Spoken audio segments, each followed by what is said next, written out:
Howdy, everyone. This is episode 11 of the See-Through Podcast, a podcast that creates transparency on disabilities and the champions with them. I am your host, Lance Johnson, and welcome. Today's guest is Mary Mammoliti. She is from Toronto, Canada, which is where my last guest was from. So, back-to-back Toronto episodes. Another similarity is Mary also has retinitis pigmentosa, the same as my last guest. And if you remember, is the same vision disability that I, the host of this podcast, have. Needless to say, I'm going to have a lot to talk to Mary about. Mary is a legally blind cook, on-air food expert, and has a podcast herself. Her podcast is called Kitchen Confession, and I highly recommend you go check it out after this episode, of course. I think you'll get some good insights out of this. I personally, I'm not the worst in the kitchen, but I definitely struggle sometimes. I was glad Mary was able to give me some advice, some helpful kitchen tips. She suggested some tools that I can use that will make my life in the kitchen easier and hopefully more enjoyable. But besides all the kitchen talk, we also talked about cognitive behavioral therapy, the process of coming out as someone with a vision disability, and much more. I really don't think that a further intro is needed, so let's just get into it. Here's Mary Mammoliti.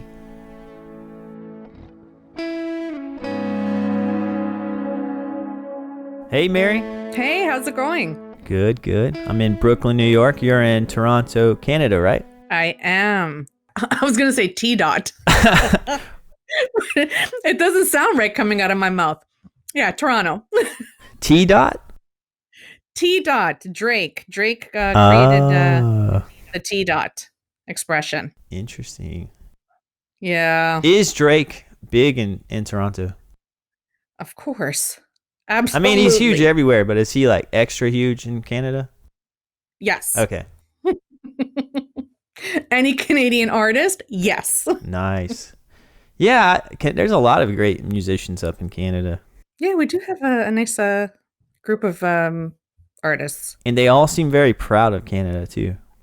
Absolutely. Yeah. I know, we all are. My last guest was from Toronto as well. See, good people. So back to back, I set this up a little bit in the intro, but he also has retinitis pigmentosa, which is what you have. Mm-hmm. So it's back to back Canada RP episodes. RP, yeah. How many of these do you think I can get in a row? I think you can get quite a few. A few. And quite a few Torontonians with RP. Yeah, the community's big. Big. So yeah, I guess that leads us to, why you're here, right? You're on the See-Through Podcast, where we talk about disabilities. And, I'm very excited to have you on because you are a cook, a chef, and I need some help. I can definitely help you out in the kitchen. First of all, thank you so much for having me on. I'm excited to do this, to meet you. I mean, we've talked online, but now we can chat in person. Well, virtually, that is. Virtually, yeah. And I'm just happy to be here. Thank you. Yeah, thanks for your time. I've had this one on my calendar for about almost a month, so I've been looking forward to this one. So you mentioned I have RP. Yep. I do, and I think you mentioned you have RP as well. I do have RP. Retinitis pigmentosa. It's a cool word, right? Right. Say that 3 times fast without fumbling over it. Yeah. So tell me about your experiences with RP, and where you're at on that journey. I was actually diagnosed at 21, in and around my early 20s. I'd say around 21. And it wasn't, I always knew there was something different about me. We just couldn't figure out what it was. And it was, I would notice at the beginning that my night vision was affected. So my night vision, my sense of depth at night, seeing certain things wasn't as crisp or as sharp when I was younger. And it was during a game of hide and go seek. I was running down the stairs and I'm like, why did I have to stop and pause? and, going to the optometrist and trying to figure out what was happening. Um, Turns out they couldn't figure it out, and they just gave me a prescription for eyeglasses for astigmatism, Yeah. which is valid. I have that, but it wasn't what was going on with me. So fast forward several years, and still no idea. So we just let it go. But I never really kind of let it go. I knew that there was something wrong. And then in come like the clubbing and the bar days where Oh, everyone yeah. starts, you're of age, you're starting to go to bars. Um, and we're in a club, and I noticed that I'm having a hard time seeing things. So at first I'm kind of playing it off like, yeah, because the very first line when you can't see something um, is someone will say to you, oh, you've had a little too much to drink. I don't know if that's a default that people have. No, yeah, that's actually, it's helpful when you're younger and in those situations, because that was always a very valid excuse for running Right. into someone, or I definitely used that excuse before. If we kind of feel like we had to cover it up. Yeah, I was very secretive about everything. So was I. And I think when you're going through something like that, the reason I know now why I was so secretive and why I didn't tell people. I mean, everyone has the same fear that you're going to be looked at differently and you're going to be treated differently. Yeah, I get that. But at the same time, um, it went deeper, and it was embedded in me that if I say it out loud, it's going to make it true. Mm-hmm. And I'm going to have to believe what I'm saying. And that's going to happen. And that's what's happening to me. So it was a form of acceptance that I wasn't ready to accept that this was happening. Definitely. Right. And I don't know if you experienced the same thing. Yeah, I was diagnosed a little earlier, not because I had symptoms earlier. I was diagnosed when I was around like 12 years old. My mom has RP. Okay. So the doctors were keeping an eye on, her children, because, it's hereditary. So they had an extra close eye on her kids. So my sister also has RP, but my brother, he lucked out and he doesn't have it. So, but yeah, they basically were keeping an eye on me and noticed some signs in my, some imagery they took of my retina when I was that age, and gave me the diagnosis then. But I wasn't, or at least I don't remember noticing anything different. It's kind of hard to, how would I know? Because you only see what you see, you don't know what other people see. Right. So it's hard to kind of compare. Well, because RP and because you were diagnosed, you kind of had an idea, and your mom does have RP. Yes. And your sister, is she older or younger? She's older. Okay, so you had two people that already were diagnosed and had this condition, and you kind of knew a bit about it. Mm-hmm. With myself, I had no idea what was going on. I just knew that at one point I saw this, and now I no longer see it. And it's not that it happened initially overnight. It's over time, so it deteriorates and it degenerates over time. Yes. And you're losing a little more each time. But for me, it was that night vision thing. That was my trigger. Mm-hmm. That's how I knew there was something wrong. Yeah, same here. I mean, I would definitely miss, handshakes, and someone would try to hand me something from my peripheral vision, and I wouldn't see it, and they'd be like, Lance, and then they would I'd have to search for their hand and find it, and then I'm like, oh, sorry, Right. People would be confused sometimes, how come he didn't see that, but then they maybe were just maybe he was daydreaming or something and didn't see it. Well, that's what happens. Everyone automatically feels like they have to come up with a reason why you didn't see it. Yeah. And I think that's one of the hardest things as well when you're dealing with this condition, is because I don't have. Do you use an identifying cane, a guide dog, anything? No, not yet. I don't either. So for us, there's a lot of explaining that goes along with it. Yes, and I could probably, to be honest with you, especially at nighttime, I probably should be using a cane. Oh, I know I should be at night, but I don't travel at night alone. Yeah, I don't either, and I do have a dog. Okay. She's not trained by any means to be a guide dog, but Mm-hmm. I take her out at, sometimes when it's dark, especially in the winter months, I have to take her out to use the bathroom. Yeah. And luckily, New York has street lights and whatnot. Yeah, it's like so it's never, Yeah, it's never like completely pitch black, and if it is pitch black, you probably shouldn't be there. Right. Exactly. Exactly. I mean, it's turn around, go the other way. Yeah, so my dog can actually help me because she's confident in her walking. So if I feel like she's walking fine on the sidewalk, it's kind of, in a sense, it's almost like a cane when I have her with me. Yeah, no, I know exactly what you're saying. That's like if I go to a grocery store, I use the cart always Oh, yeah. because it's like that extension. Mm-hmm. So it acts almost like a cane because it goes ahead of you. And if it bumps into like, just the side of the shelf or something, okay, I'm too close Yeah, or yeah, something like that. yeah. So I use the grocery cart at the grocery store as my guide. Yeah, that's smart. Can get creative. Mm-hmm. You definitely do. With how you hide it or how you. Well, that's the thing. I mean, I hid it for so many years. So many years. Because even when I was diagnosed at 21, I walked myself into Emerge. And I'm like, the symptoms that I described, I didn't know this at the time. But I don't know if you get like these white flashy lines. Yes, I do. Okay. So the only way I can describe it for someone who doesn't know is you rub your eyes really hard. Yeah, that's what I say to Open your people. eyes. Yeah. And then you get like these white flashes of lights. Yep. And that's how I would describe it as to what. So when I went into emergency, the emergency department, I'm like, I see these white flashy lines and a whole bunch of little kind of symptoms that I mentioned. Right away, they're rushing me in and I'm thinking, what's happening? I described symptoms of a brain tumor. I did not know this at the time. Yeah. So they were at high alert trying to figure out, what's happening to this girl.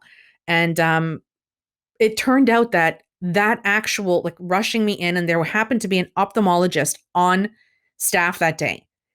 And they called him down. They said, I think you need to take a look at her because I think we figured out what's wrong. Okay. And it was in Emerge that they realized I had a retinal degenerative condition. That's very interesting because, RP is hereditary, but I guess it has to start somewhere.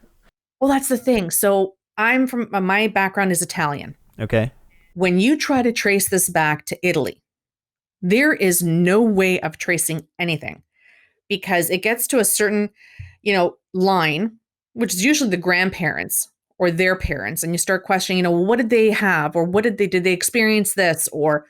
And it was always, the response was, oh, they had a terrible disease or they were sick. I'm like, well, what does that mean? So we could never really trace this back. Yeah. It sounds like maybe one of my relatives in Italy has something like what I have, Mm-hmm. RP, but I'm not 100% certain. Yeah, and I've had a genetics counselor on, and what's confusing to me is that I was told, like, my brother, since he didn't inherit it from my mom, mm-hmm. that his kids don't have a chance of getting it. Really? Yeah. So it's like if neither of your parents have it, but maybe that's my specific strain because I know there's a lot of different kinds of RP. I was just gonna say. So maybe yours is different. Yeah. I'm not sure. So mine is the gene mutation that I have is hereditary. Interesting. But it doesn't necessarily present in your parents. So it could be the gene mutation that they carry, but not necessarily a condition that they have. Okay. But when I first got tested, they couldn't figure out what gene mutation I had. Then I got tested again years later. And it's funny because when I was diagnosed and they actually identified the gene mutation that I have, we went out for drinks. Like I was celebrating. I'm like, yes, finally. I'm celebrating a gene mutation. But it's huge because then you'd know a little more about, can I transmit this to my children? Mm-hmm. How did I get it? The whole thing. You just start putting together a little bit of a story and a picture so you kind of understand it a little more. Turns out we still don't know any more than I did before, but at least now I know what it is. Yeah, it doesn't take that long to kind of max out what you can learn on. Yeah, on RP. Yeah. But I did know right off the bat that I could transmit this. Once they identified my gene mutation, that I most certainly would transmit it to my children. Yeah, pass it along. I was told I have a 50-50 kind of odds for my children. I don't have. And your mom may have not known. She didn't know either. No, She actually because this is new. similar to gene you. therapy. Yeah, she was diagnosed around like mid-20s. I'm not sure the exact age, but she started noticing problems in like movie theaters and dark places. And now she's early 60s and she's considered legally blind and doesn't drive and all that. Yep, that's me. Yeah. Legally blind. Yeah. I'm not 60, but I'm legally blind. Yep. Yeah. But imagine explaining. Luckily, when I met my husband, Okay. my now husband, we were dating, and it's funny because with him, I told him right off the bat what I had. Sure. I'm glad you're bringing this up. But yeah. I want to hear more of this. Like I told him, it was so funny because right when I met him, the very first thing out of my mouth was, hey, look, I'm going to be upfront and I'm going to tell you about this because if this goes somewhere, I mean, not right up to, okay, I'm lying because at first you're not certain if this is going to go anywhere and you don't want to shock the hell out of anyone. But yeah, exactly. I think date number 2 was when I told him. And I'm like, I'm leaving this up to you. If you're, I don't know why the initial feeling that you get when you tell someone, especially if you're in a relationship, that they may not accept it or want to be around it, because it can at times be a little more work on them. Yes. A little more responsibility. So I felt that it was my responsibility to tell him that. Yep. I recently, here's an update. I got engaged last Friday. Congratulations. Yeah. So that's fantastic. I'm very excited. It's brand new. I love it. Your face just kind of started glowing and beaming when you said that. Yeah, I'm very happy about it. And I think it's because you brought up, dating and when do you say something. And, for the longest time when I was in high school or college and, those relationships I had during that time, I would always wait because I wasn't experiencing any effects at that time. I'd be like, well, I do have this thing. It's going to affect me down the road. And it never really was alarming to anyone then. Because they're like, well, it's not affecting them now. It's just, I'll worry about it later. And I'm going to be honest, in high school, I don't think people really understand what that means. Exactly. Yeah. No one does. They act like they do, but they don't. But now that I'm very slow moving at night, and my peripheral vision is compromised, and I don't see a lot of things, and I'll trip over objects and miss handshakes, the classic kind of thing. Yeah. So it's a kind of tricky conundrum because you're like, all right, if I tell them too soon, or like, oh, I really like this person, and you're on the first date, you're like, hey, I have this vision disability, and and you go, it sounds kind of scientific when you pitch it to them, It's like, it's called retinitis pigmentosa, and it affects your peripheral vision, and it's degenerative. You're using all these specific words, and I've always felt like if you really were completely upfront, it would be an awkward kind of exchange. So I didn't wait till second date. I waited a little bit past that. Okay, well, the reason why I did it right away, second date, was because we were also a little older when we met, my husband and I. Okay. And I'm like, I don't got time to waste. I don't want to kind of just, let's see what happens. I'm like, no, this is who I am. And I think that's when I started really coming into my own. So I was still hiding it from a lot of people. But anyone who was really close to me that I felt like I could trust, I would let them in and let them know what was happening. And with him, it was funny because we went out to the second date and we still laugh and talk about it today. Yeah. We went out the second date. We were sitting on a patio. It was dark. It was dim. And we had to cross a large road to get to the parking lot. You know, the city, the way one minute you're on a small side street, the next minute you're on a main road. Exactly. So there weren't any lights. And I said to him, this is before I told him. No, after I told him. I said, look, I'm going to grab onto your arm. I'm not coming onto you. I don't expect anything. I need guidance across the street. Yeah. And we still laugh about that today. Because I'm like, look, I'm not even going to sugarcoat this. I'm not coming onto you. I just need you to help me cross the street. Well, I'm sure he didn't mind it. Not at all. Not at all. But yeah, that's funny. Yeah. And what did you say? What was your verbiage to how did you explain? How did I tell him? Yeah. I'm very blunt, and I don't. That's how I want people to kind of talk and express themselves with me.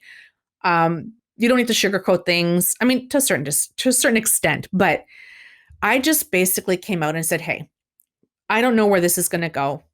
I don't want to freak you out, but this is what I have. And I didn't get too technical. I explained it in a way where I have sight today. There's a possibility I may lose it completely. It's a possibility it'll deteriorate. I'll be left with some. I said, we don't know. There's no cure for this. This is what's happening, and this is how it happens, and this is where I'm affected. And he's just looking at me, and then the last thing's like, "Are you done?" I'm like, "Yes, now I'm done." He's like, none of that. He's like, none of that means anything to me because it doesn't change anything. And that's how I knew that I was with my best friend. Because the minute someone has an issue with it, like I've had someone say to me, well, it's a problem because you can't go and do certain things. I can. I just can't do it the way you want to do it. Yeah. I think what he said is perfect. And yeah, I'll even go as far as to say it was beautiful what he said, And I think you're right. You got to find those people that understand it and accept it. And the ones who don't, they can go somewhere else.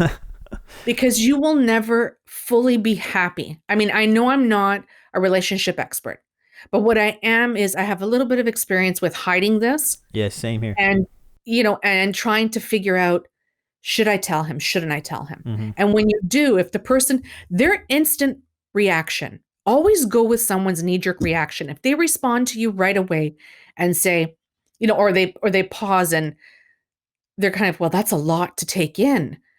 Run. Yeah, I agree. It's definitely a test. A test. It is. It is. It's on how quickly they respond. If it's effortless and it's a lot to absorb. It is. I understand that. But when you think about it, who it's happening to is telling you this and sharing this with you.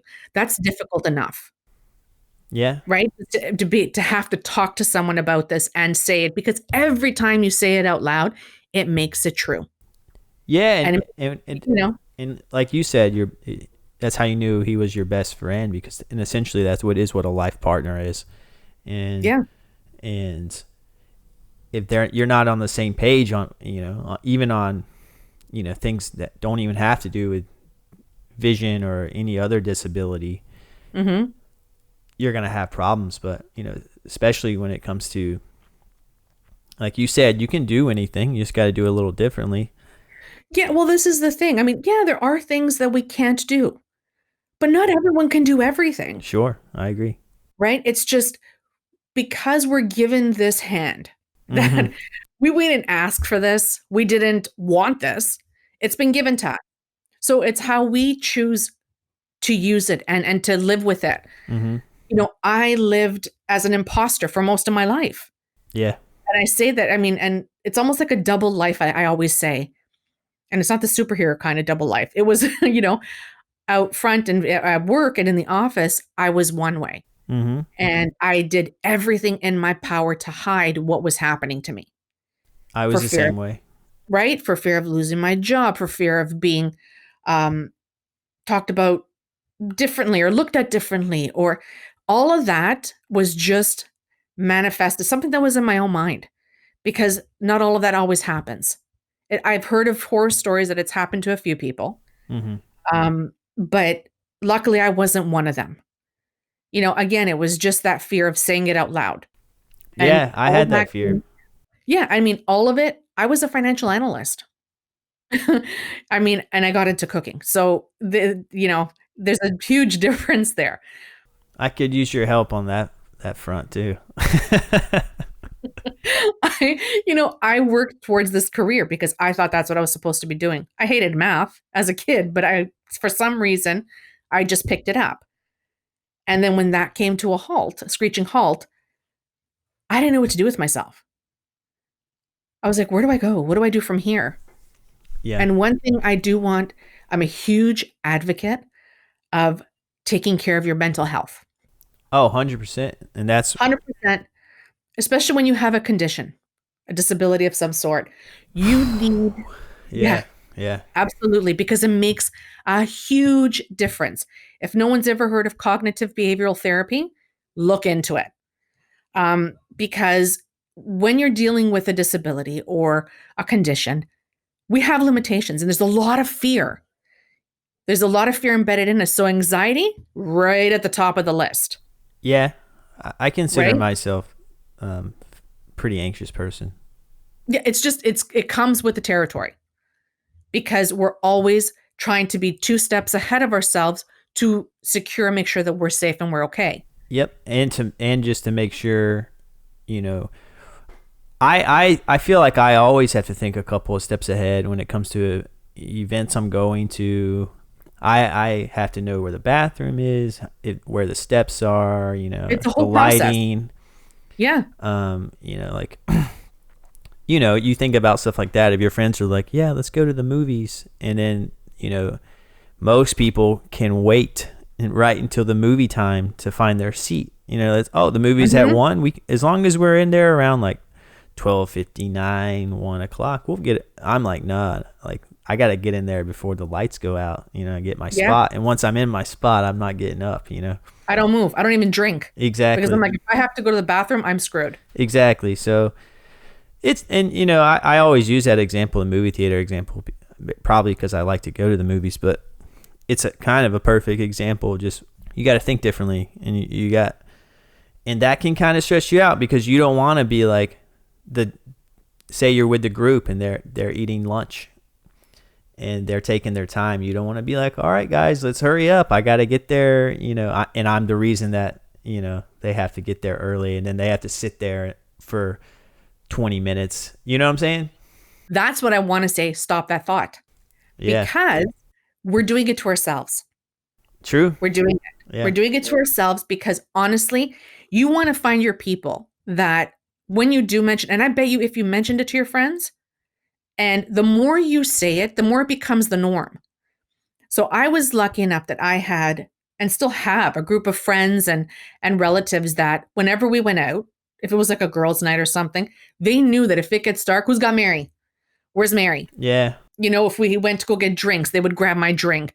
And Yeah. it was never at the beginning, it was just that learning curve, explaining it, making sure everyone was, on board with what I had to do in order to kind of have a good night with everyone as well.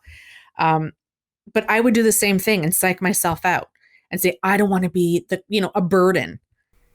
Oh, a burden's like, to me, it's like saying Voldemort. Right? Like, That's how I view that word. I really hate that word when it comes to disabilities.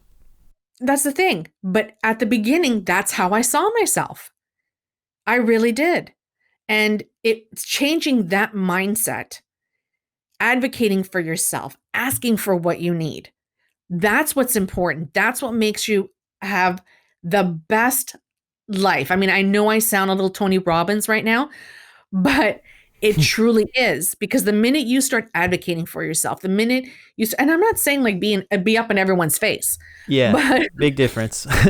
yeah, I'm just saying ask for what you need.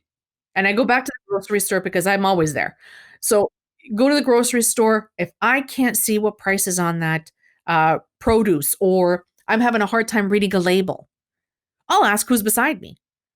Yeah. And I'm like, can you give me a hand or can you whatever? And if they look at you weird and it's like, look, I'm low vision and the minute you say that, they are right there. I mean, if they could pack your bags for you, they will. Yeah, people want to help, I think. Right. Yeah, It's I mean, just for some reason we most don't want to, or at least I'll speak for myself. Sometimes I don't want to ask. I don't want to bother people. see, there it is. You don't want to bother someone. Yeah. No, it's But definitely something I'm working on, and I while I have a lot to improve on, I have we improved. all do. I No haven't. one. Yeah, I have improved a lot. From even since I started this podcast, I've noticed a change. I've only been doing this for about 6 months, and a little less than that. And I've been talking to so many different people, on the podcast and off the podcast, just online, and it just feels so refreshing to be, like as you called it, open, and How empowering is that? it's very empowering. And the more I'm open, like once I told, my it's weird to say it, but my fiance, when I told her that originally, and her reaction was similar to your husband's, was like, was fine with it. It's like a weight off your chest. You're like, oh, that's over with.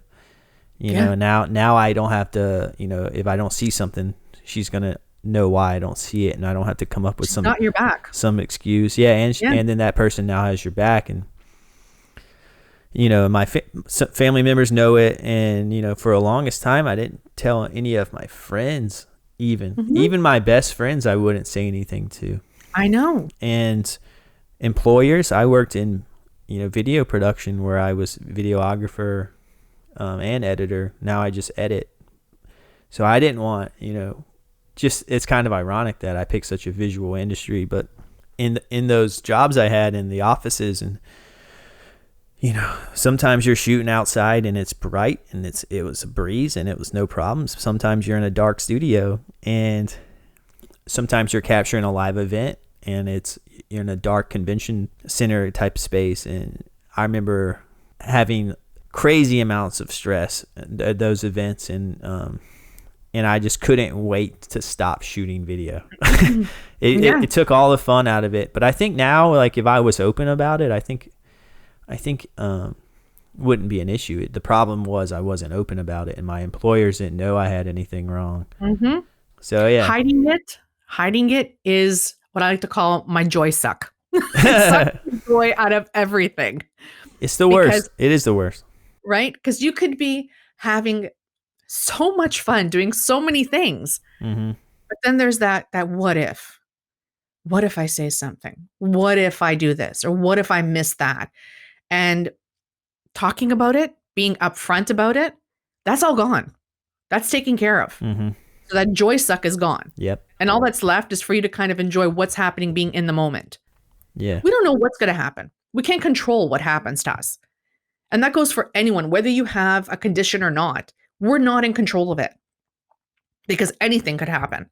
But what we are in control of is how we choose to live every single day.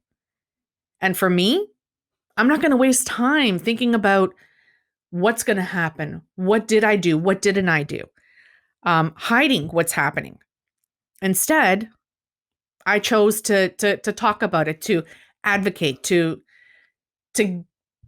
talk about what we need to talk about, to educate people and let them know that it's okay to ask questions. The only way you're going to know about conditions and people is ask the questions. Yeah, and when I came up with this podcast, that was kind of the intention. Was, it's called the See Through Podcast, and the kind of like the tagline of it is creating transparency on disabilities and the champions with them. And I always end the podcast, close the podcast by saying, stay transparent, which to me is me saying stay open, and that's why I'm glad we're talking about this, because it's like, it's spot on to the message I'm trying to send, because I've noticed some big changes from when I've started to be open about RP versus when I was hiding it.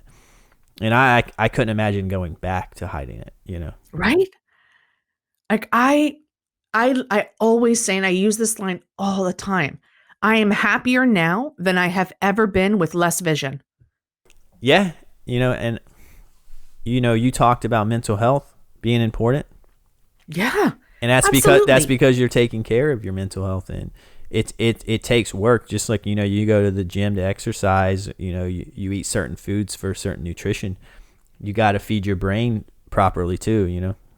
Like, look, I'm pretty much an open book. There's not much I do not share when it comes to my condition, um, and what's happened and what continues to happen. And the reason why I talk about mental health is because when I had to realize that I had to leave my career and I didn't know what I was going to do, I hit an all-time low. I Yeah. spiraled. I began fearing everything. Life itself was a huge question mark and a huge fear and a trigger for me. So I was giving myself migraines because I was worrying so much. Um, and because I strained my eyes so much from trying to keep it a secret at the office, Oh man. I actually triggered severe migraines from it. But when I left, I had gotten like I'm kind of jumping here, but I spiraled to the point where I wouldn't leave the house. And then slowly, one day I'm like, this is crazy. This is nuts. I have to get out of here. I have to do something. In my pajamas, I threw my winter coat on. And luckily we're in the city, so it doesn't matter. Everything looks good. Yeah. Threw my No one coat cares over what you wear in No one the city. cares. No one really cares. Yeah. You're just another person walking by. I grabbed my cell phone and I called my husband at work and I said, I'm going to go walk around the block. I'm going to do it by myself. And he's like, okay, you got this. Because I couldn't even walk around the block by myself. Going from someone who was very independent to shutting down completely and being afraid to leave. So, because it was always the fear of I was going to get hurt Mm-hmm. or I was going to hurt someone unintentionally because I didn't see it or I didn't see them.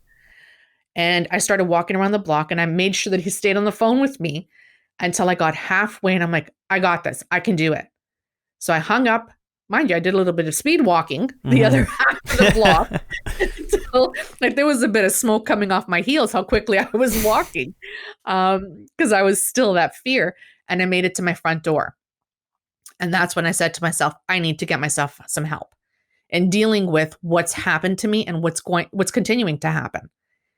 And so I looked up cognitive behavioral therapy, which is effective, especially for people that suffer from anxiety. I need it. I need therapy. I've wanted to go to therapy so many times. I just always don't go because of financial reasons. I always recommend, these guys are online, but I always recommend them because they're young. They do everything. They can do it all virtual. Okay. And they understand and they have so many options available. They're called Shift Collab. And honestly, this is not paid. I love the heck out of these people. And so Shift Collab. They help you find Shift Collab.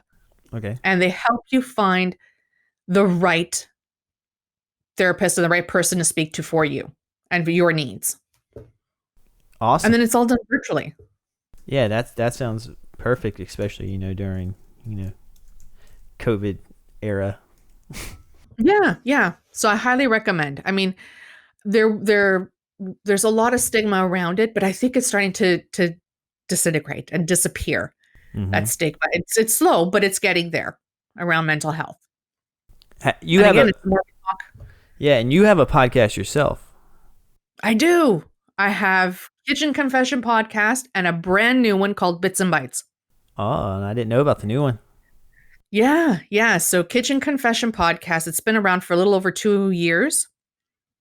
And I get to meet some incredible people, talk about food, which is my favorite topic. Growing up, food was always at the center of everything. Food is how we expressed ourselves. Mm-hmm.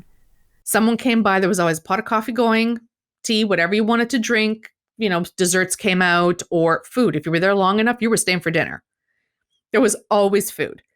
Honestly, we didn't have, extravagant things, but we did always have a full fridge. Yeah, that's awesome. And an open door policy. Yeah, I'm excited to talk really in depth on your podcast and your life, in the kitchen.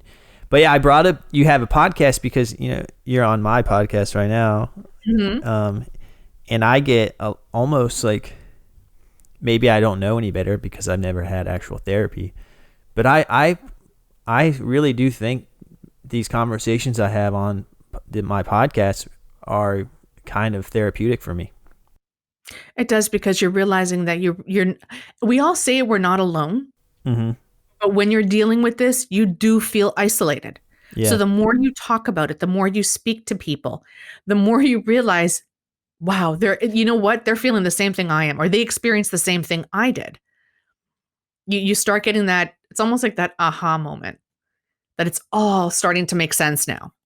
Yes. Yes. And I think growing up, I said my mom had RP, and she didn't have any community. And I think I saw that growing up, and I kind of question it, and I especially question it now. And but Oh gosh, she could reach out to me. I'll talk to her. You know what? Your mom was in an era of when they didn't know what this was. yeah. And when they did diagnose you, you had to go physically to support groups Mm-hmm. and sit, around and support one another and Yeah. talk about your experiences. The problem is when you're younger and you go to these groups, there are older people who have had maybe the condition or the disease progress, and you're getting firsthand of what may happen to you. Yeah. So it's shocking. Mm-hmm. And that's what probably around the time where your mom was diagnosed, what was happening. So it puts you in a state of shock automatically, Mm-hmm. instantaneously. There was no Facebook the way it is now, or support groups that we have now online, or just people talking about it online. So Yeah. that's a huge difference. Big difference, and I'm very thankful that I am in this era. Treatments have gotten a little bit better, but for the most part, things are the same. Science has Yeah. improved, and there's a lot of great treatments on the forefront that are being worked on. But Yeah, tons. yeah, it's a good time if just for the sake of being open and transparent about things. I'm here at the right time, with social media and podcast and YouTube. Yeah, I mean, and there are a lot of people that crap on social media, but if you use it the right way, you can meet tons of incredibly interesting and fun people. And look, we met, and I'm on your podcast, Yep. and we're talking about RP, something that people, probably wouldn't have done way back. Mm-hmm. And when I say way back, it's probably even 10 years ago. Yeah, it's not that long ago. Not that way back. Yeah. So yeah, let's start talking about some kitchen stuff. Yeah. Food. Food. No one's pissed off when they talk about food. So you have a podcast. It's called Kitchen Confession. I do. And you mentioned earlier you are a financial analyst. That's a weird. I was a financial analyst. Basically, I was a bean counter. Okay. And now you're counting beans, but in a different way. That's hilarious, because my little line, and I was trying not to say it because I say it all the time, is I went from counting beans to cooking them. Oh. I know. Thank you for smiling on that one. It's one of those old dad jokes. I love dad jokes, so I appreciate that one. Awesome. But yeah, I think food, as you said, is a part of everyone's life, and it everyone has a different relationship with food, whether it's a cultural aspect of the dish, or what kind of foods you cook for nutritional reasons and all that. So what kind of, you mentioned growing up, food was, your family always had a full fridge, and it was kind of like kind of a social thing for your family. It's how we expressed ourselves. Okay. Is that kind of is that your origin of your passion for cooking? Absolutely. I would have to definitely say that, coming from an Italian home where food, like I said before, was always at the center of everything. It's ingrained in me. It's part of my life. And when I started getting into the corporate world and working towards a career, I shied away from that. I'm skipping a lot of uninteresting parts in between, but you kind of shy away because other things in life take precedence over spending time in the kitchen, which is one thing that this pandemic has helped. Is it started introducing people back into the kitchen, which I'm thankful for. I've been cooking a lot more. Right? And before this pandemic, how many times would you say you ended up in the kitchen making something for yourself? I would say maybe I would probably order takeout at least 4 times 4 times a week. Right.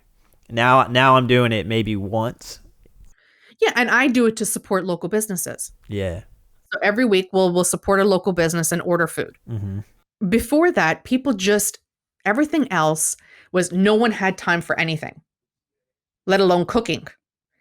And that's one thing that has brought us full circle back into appreciating what we do at home, how to cook, making our own food. Why did I get on this rant? I was talking about kitchen confession, food, and why. Yeah, just why food? Why food? You can buy it, you can order it. Why do you want to make it yourself? Because it was such an integral part of my healing and as to who I became today. When I started therapy, I started working towards, dealing with my what ifs and the scary moments and my anxiety. And I just found myself cooking again and creating dishes.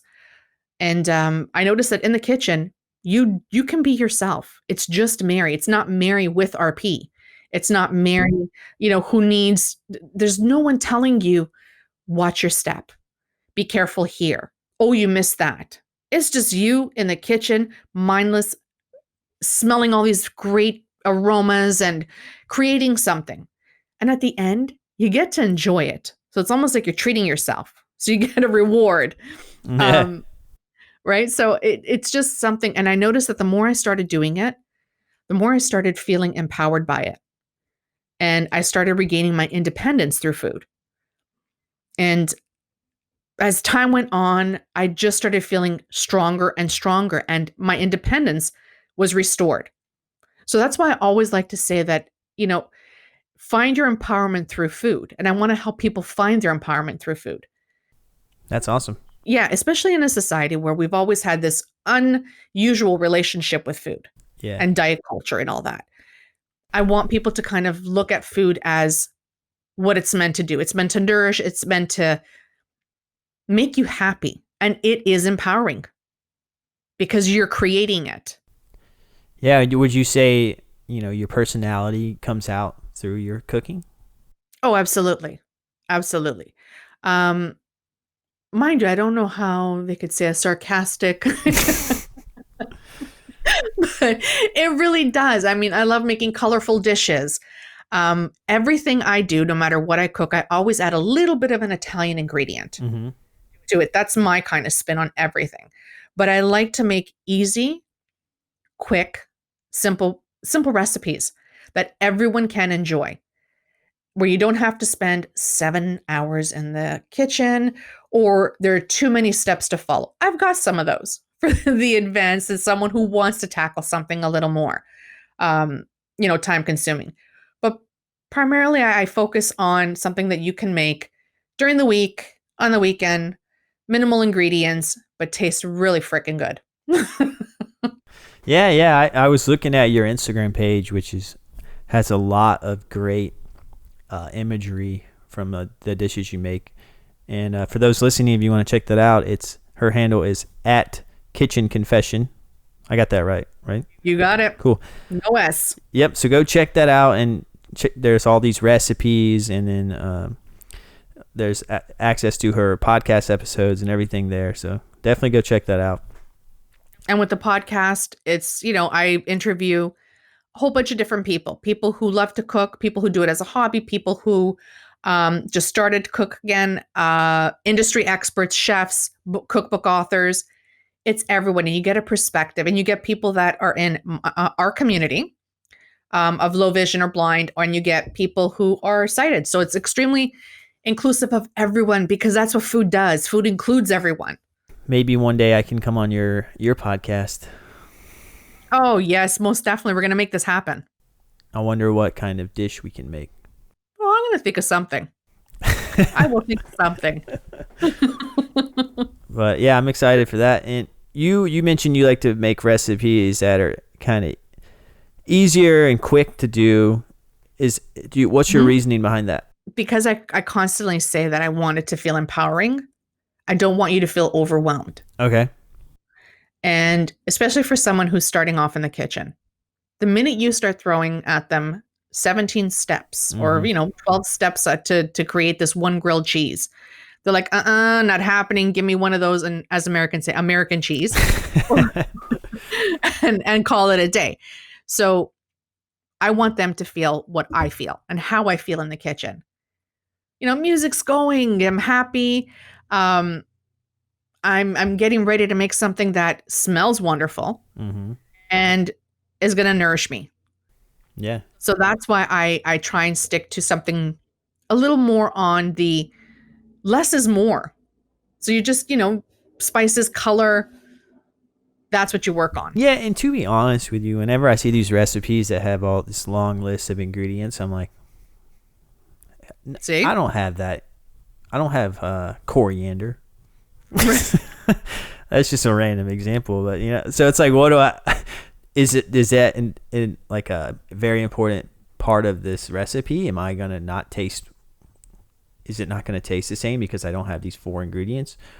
So word of advice, when you're looking at spices in a recipe, I if need they all the mention, advice I can get. So yeah. so when you see a recipe and it's got maybe parsley, oregano, thyme, buy yourself a premix of Italian seasoning. Done. That's what I do.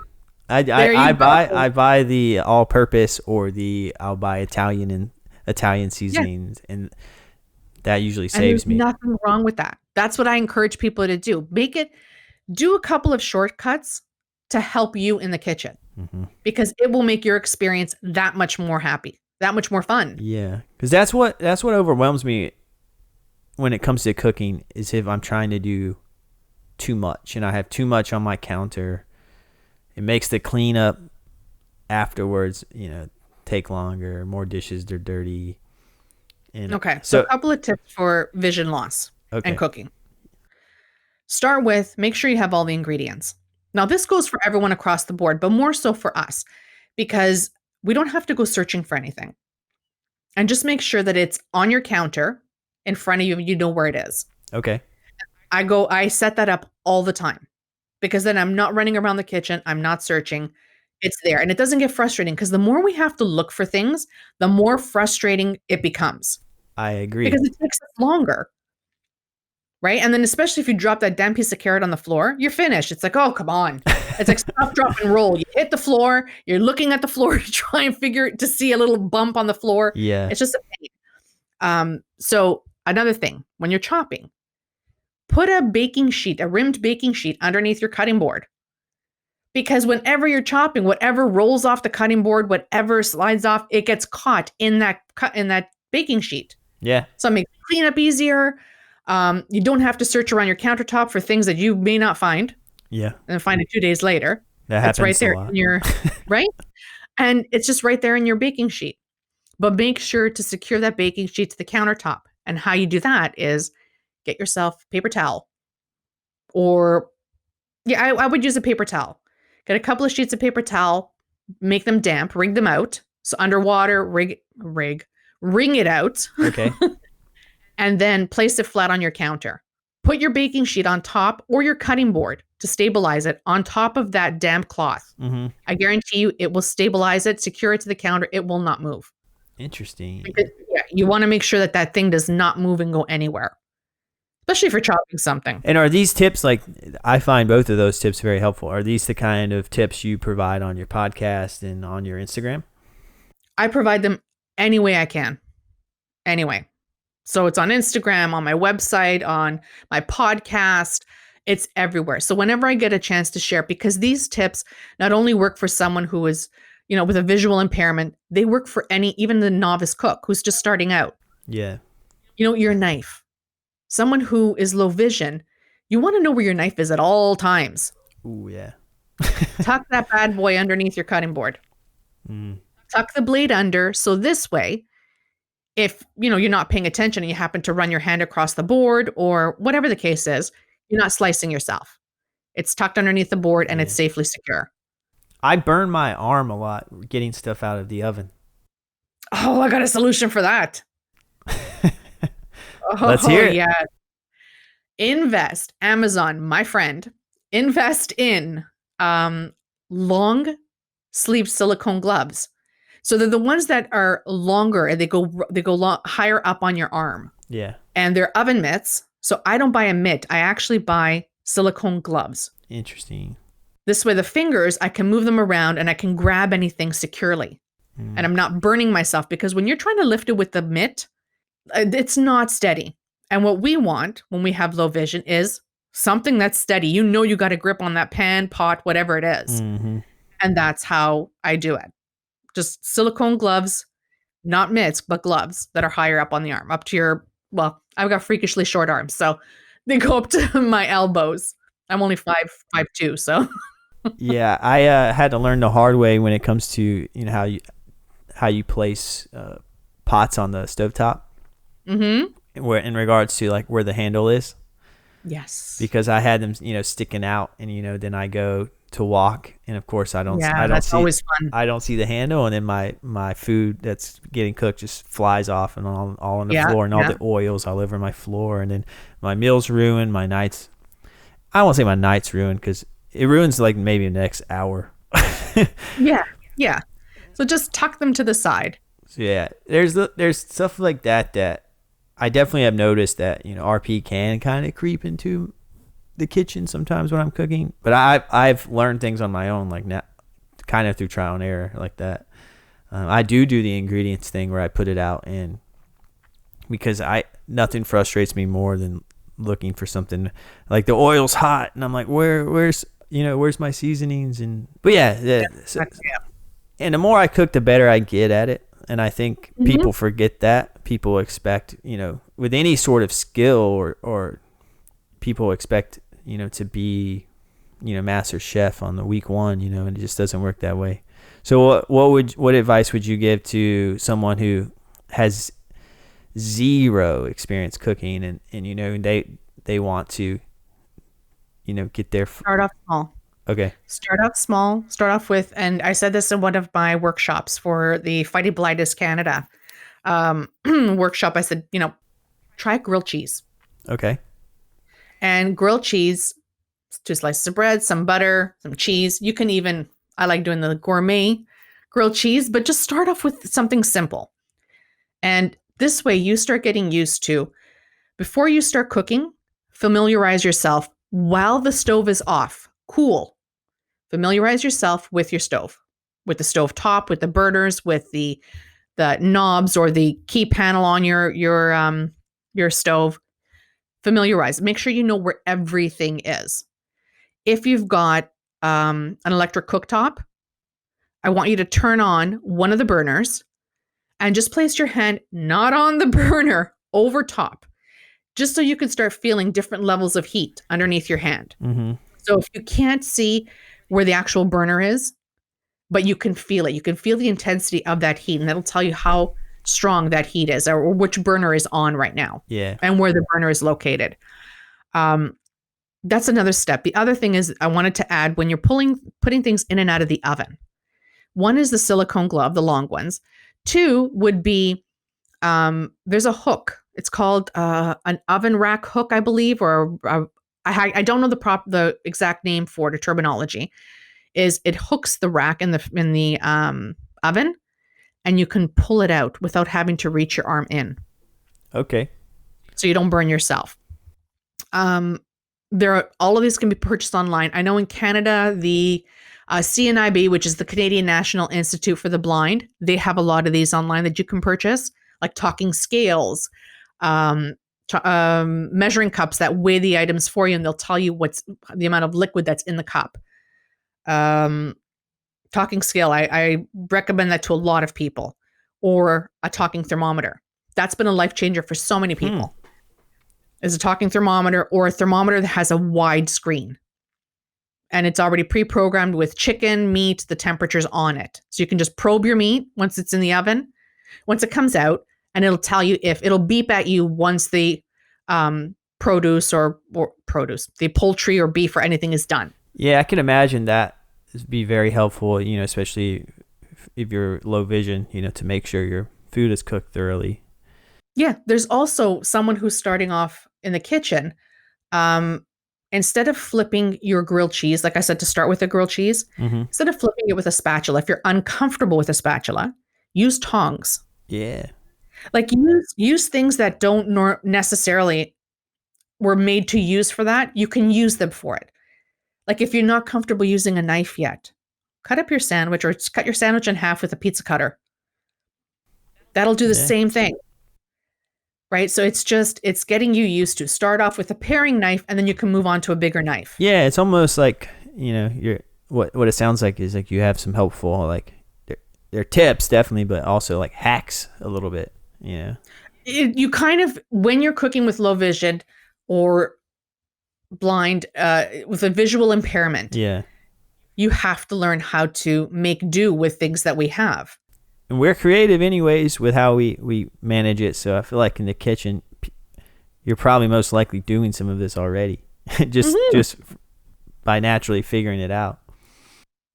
Yeah, it's just using things that you already have in different ways. Mm-hmm. Yeah, that makes a lot of sense. Does that help the novice cook? Oh, 100%. I think so. There's so many more, but it'll take us forever to go through them. Yeah, I think when it comes to cooking, I think it overwhelms a lot of people. And it doesn't need to, And I don't think you're telling everyone it should be like, their number one hobby or anything like that. But I think what you're saying is that it could be your number one hobby, if that's your personality type and you find out you enjoy it, but even if I'm saying, yeah, and it's therapeutic. It's therapeutic, like you said, throw some music on. Yeah. Cook some food, you can do you? No one's there to judge you. Yep. You can experiment with different recipes. You can try to learn to cook your favorite foods. Yeah. You kind of what's kind of interesting for me when I watch it's funny, when I watch cooking shows and I see how things are made. Mm-hmm.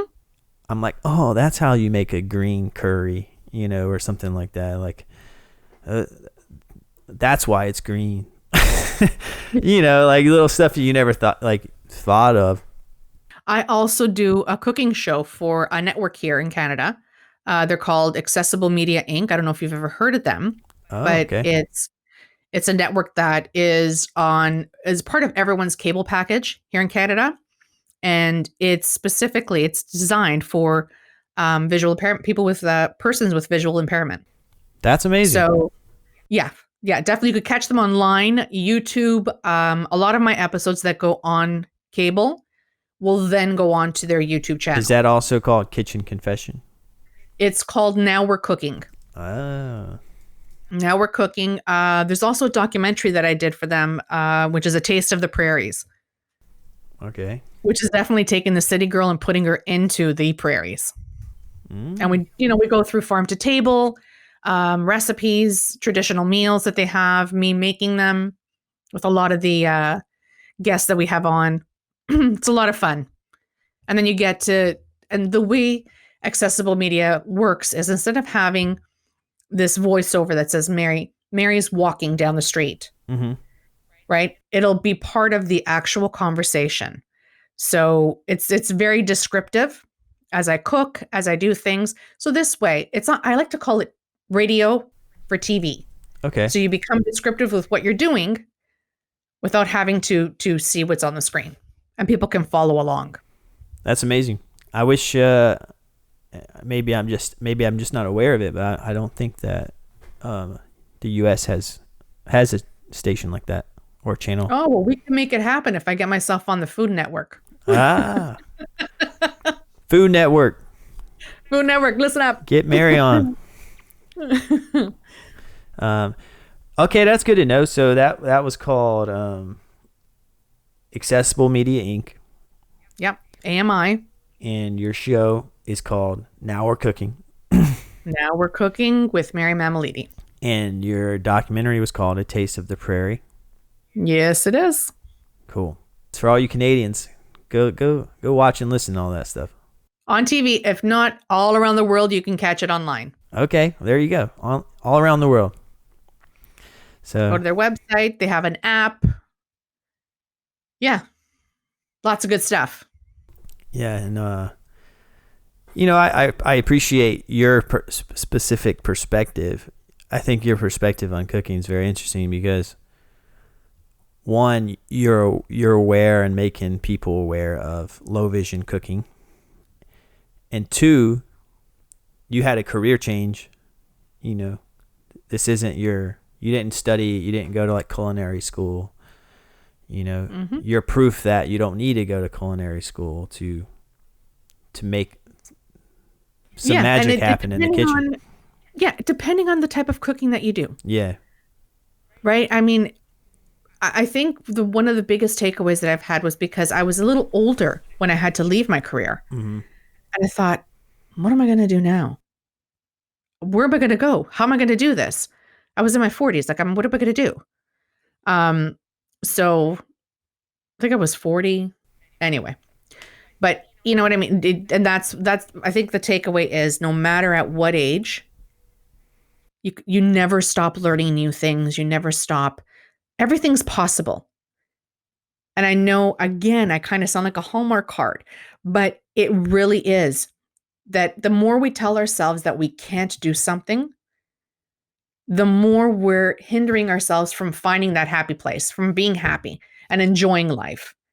So instead of looking at it as, I'm Mary and I have RP, it's I'm Mary and RP lives with me. I don't live with it. Okay. I like It doesn't define me. That's not the first thing about me. Mm-hmm. First thing about me is me and what I do and how I do it and how I choose to do things. And I think that's the biggest thing that I've learned throughout all of this is to stop hindering and discouraging myself from doing anything that I can do. I mean, I had it on one of my goals to write an article and get it published. I did that because I felt that, it was something I needed to do. And it's just saying to myself again, that no matter what you set your mind to, it is achievable.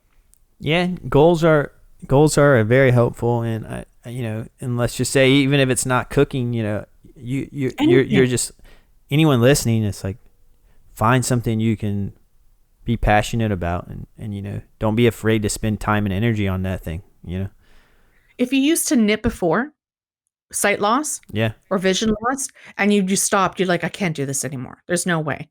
Pick it up again. Start teaching yourself again. Go on YouTube. Look up, people that have dealt with this and techniques that they do. And slowly, and sure enough, you're going to be doing it again. And that feeling of, I'm doing this. I'm rocking it. I'm kicking it. Like I am doing what I want to do. That feeling, undescribable. Yeah, I think that's great advice. That's amazing advice, actually. I always close out my podcast with, I let my guests kind of like give a shout out to, an organization, a nonprofit, or a charity. I've got 3, if that's okay. Throw them out. Throw them out there. Let's hear it. So I've got Accessible Media Inc., which is, I would love everyone just to kind of go search them online. What they're doing incredible things for the community. Their news stories, their documentaries, their shows, they have regular programs that come on that they have, that are accessible for everyone. It is an inclusive channel. So it's not just for someone who is low vision or who has a vision impairment. It is for everyone. Everyone can enjoy what's on this channel. You can watch it online on their app. They have an AMI app. So just go see what they're doing, even if you don't follow along or you don't look up one of my segments, which you should. You just see what they're doing and how they're changing things in the media world. Then there's the CNIB, Canadian National Institute for the Blind, nonprofit. They help people, again, do things that they normally wouldn't do. They empower people, help you learn how to live with and everyday life with your disability or your condition.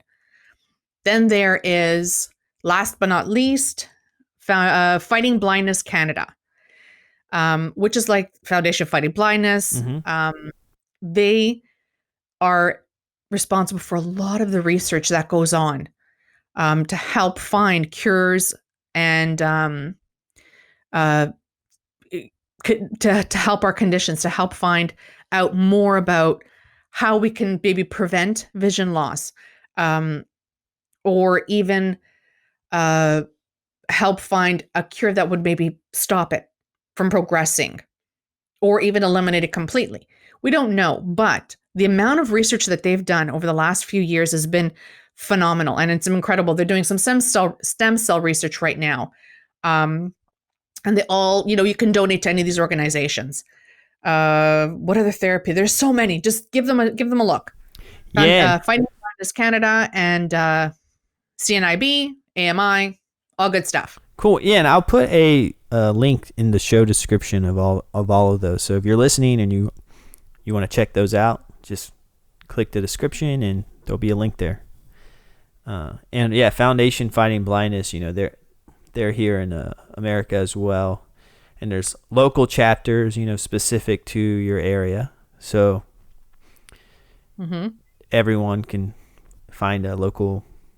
I recommend that, finding a local chapter for Foundation Fighting Blindness and kind of getting involved. Like we talked about earlier, just like finding our people and feeling like understood.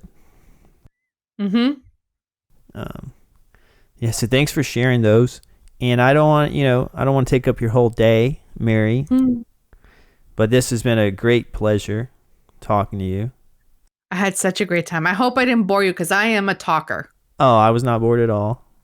Okay, good. And talking's good on podcasts, is from what I hear. But yeah, I think that does it, Mary. Thanks again for your time, and I look forward to talking with you again. I'm gonna go get in the kitchen. Yeah, do it. Please do. All right, Mary. All right.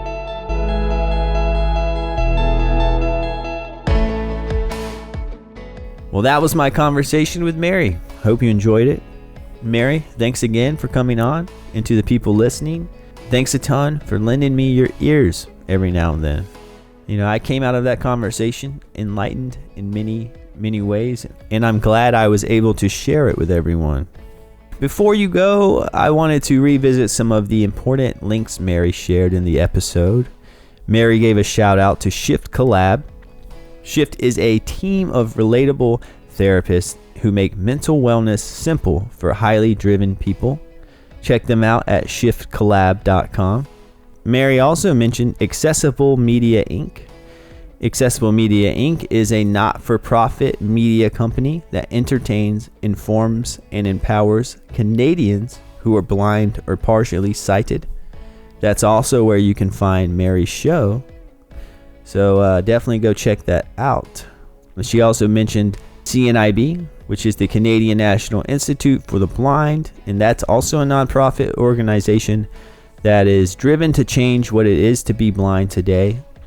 They do that through innovative programs and powerful advocacy that enable Canadians impacted by blindness to live the lives they choose. And then last but not least, she mentioned Fighting Blindness Canada is an organization that is leading the fight against blindness by raising and directing funds to accelerate the development and availability of treatments and cures. So I think not only did you get to hear some helpful kitchen tips and some life advice from Mary, you also got some cool organizations to check out. So go check those out. If you're new to the podcast, go check out some old episodes. My last guest on episode 10, I talked with Victor Mifsud, who also has retinitis pigmentosa. So you might enjoy that episode as well if you're from the RP community. I have more episodes coming soon. Until those episodes, just stay transparent. Take care, everyone.